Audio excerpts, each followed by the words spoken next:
There's a pattern that some people live with for years without ever fully naming it. You're the one who checks in first. You're the one who remembers the details, the birthdays, the hard days, the things people mentioned once and forgot they said.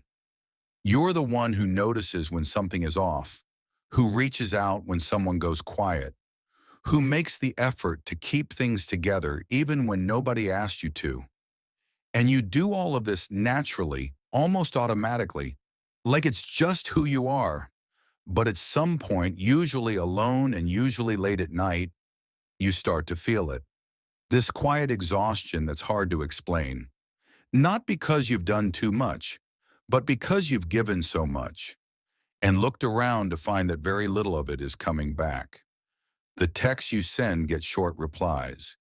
The effort you make goes unacknowledged. The care you extend doesn't seem to be extended back. And you're left wondering, why does this keep happening? Why is it always me? If that feels familiar, this video is for you. Because what most people in this position never realize is that this pattern didn't start recently. It didn't start with the friend who takes you for granted or the relationship where you always gave more. It started much earlier than that. It started with a belief so deeply embedded that it doesn't feel like a belief at all. It just feels like the truth. And that belief is this, that your value to other people depends on what you do for them. When that belief is running in the background of everything you do, it changes how you show up in every relationship.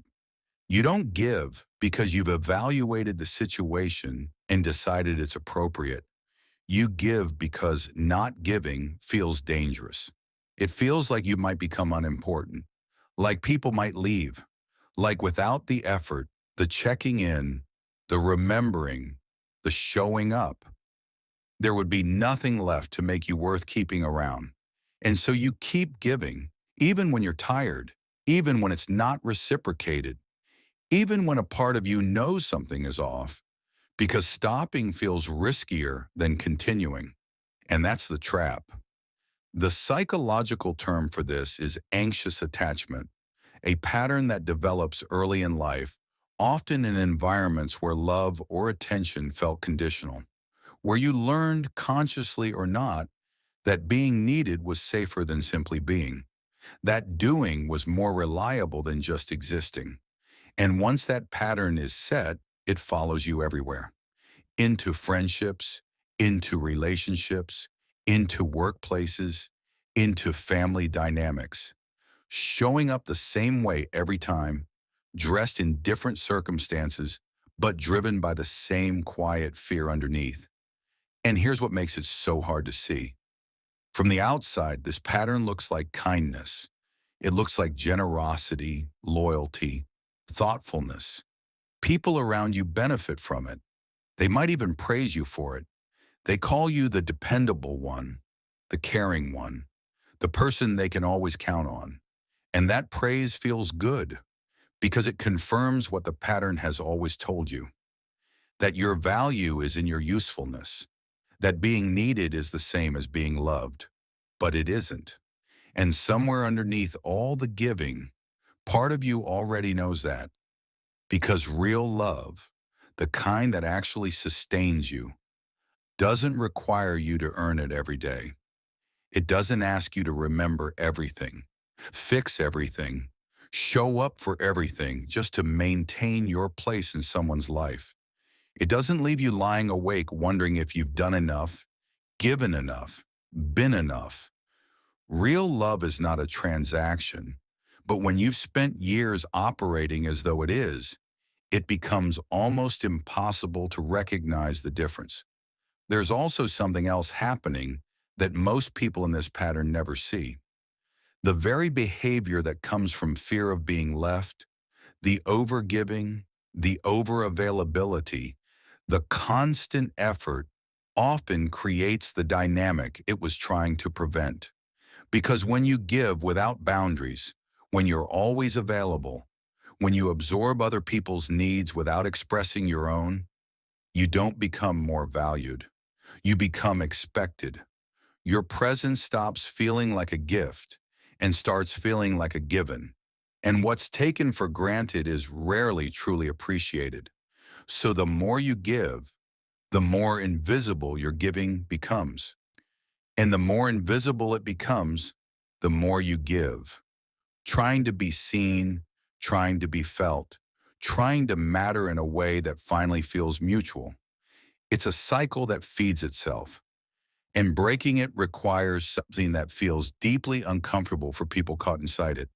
It requires stopping, not forever, not dramatically, just enough to see what's actually there when you do. So what does it actually look like to break this pattern? The first thing and the most important is understanding that this is not a character flaw. The fact that you care deeply, that you show up consistently, that you hold space for other people, none of that is the problem. The problem is not the giving, it's the belief underneath the giving, the belief that says you have to, that if you stop, something will fall apart, that your place in people's lives is contingent on your continued usefulness to them. Changing that belief doesn't happen overnight, but it starts with a single, uncomfortable question. What would happen if I gave less? Not nothing, just less. What if you didn't send the first message this time? What if you let someone else remember for once? What if you expressed a need instead of absorbing one? What actually happens when you pull back even slightly? Do people step forward or do they disappear? Because the answer to that question tells you something important. It tells you what the relationship is actually built on. And that information, as hard as it might be to face, is the beginning of everything changing. The second shift is learning to receive. This sounds simple, but for people in this pattern, it is genuinely one of the hardest things to do. Receiving requires believing you are worth something without doing anything. It requires sitting with someone's care without immediately deflecting it, minimizing it, or feeling the urge to give something back right away to balance the equation. It requires letting yourself be the one who is held for once, instead of always being the one who holds. And that feeling of being cared for without having earned it in that moment will feel strange at first, almost wrong, because it goes against everything the pattern has trained you to expect. But that strangeness is not a signal to pull away.